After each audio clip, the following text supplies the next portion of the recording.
How's it going, everybody? Today I wanted to talk about workers' compensation insurance and the audit process for that policy and how it works. Because if your business carries workers' comp insurance, you're going to go through an audit.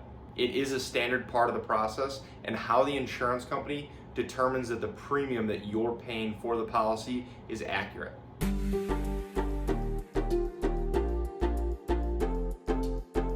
Thank you for stopping by. My name is Brian. I'm an independent insurance agent based here in the state of Michigan, Metro Detroit specifically, and I work with businesses on their commercial insurance programs as well as helping families and individuals with their personal insurance, their home, their auto insurance as well.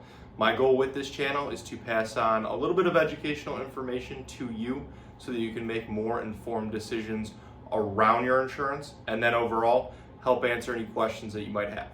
So let's get into it. And before we get too far into the video, I do want to invite you to subscribe to the channel. And if you find this video helpful, useful, anything like that, please feel free to like, share, pass along with anyone else as well. There are a few different ways that an audit can be handled. One is over the phone, or it can be handled online through the insurance company's online platform system. And other times, depending on your business type, business size, you might actually have an in-person audit. But overall, no matter how it's done, the process is going to be very similar. The insurance company is going to be verifying your payroll and making sure that all of your employees and their job class codes are classified correctly. Because when you initially set up your workers' comp policy, your premium is going to be based on your estimated payroll. If your policy has already been in place and you're just renewing it, then oftentimes they are going to go based off the numbers from the previous year. And if you're a new business and just getting your first policy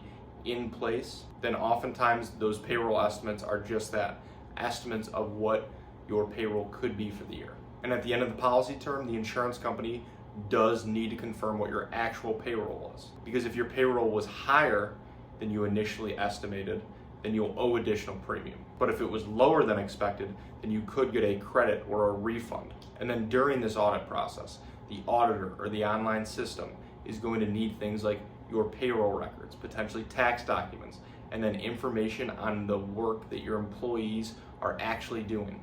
So to make the process go smoothly, try your best to have these documents ready and on hand when the auditor or when the phone call, whatever it may be, takes place.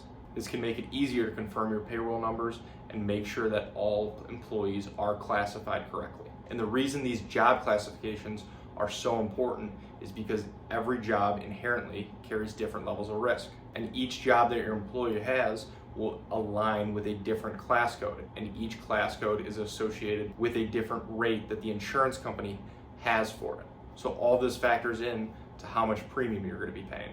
And one of the biggest mistakes that we can see with businesses is misclassifying their employees. So it is very important that these are aligned between you and the insurance company.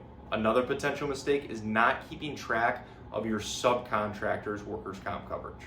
If you do hire out subcontractors and they do not carry their own workers' comp insurance, they could potentially be counted as employees and increase your premium. Another important thing to note is if you are a business owner or an officer in the business, you may be able to be excluded from workers' comp coverage. So if you do make that decision to be excluded on the policy, make sure that it is documented correctly, because it obviously will impact your payroll numbers and then your overall premium calculation.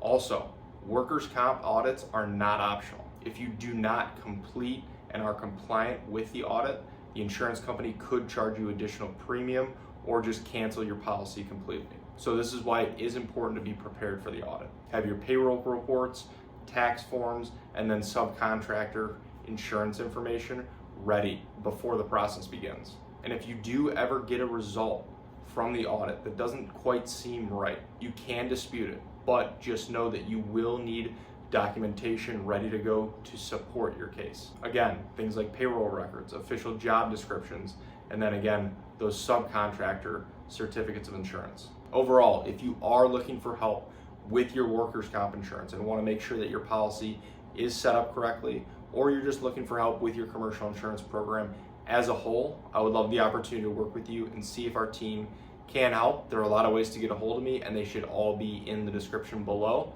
Please feel free to text, call, email, fill out a contact form, whatever is easiest. And if you have any other questions about insurance, please feel free to reach out directly or leave them in the comments below. I would love to help answer those as well. So thank you again.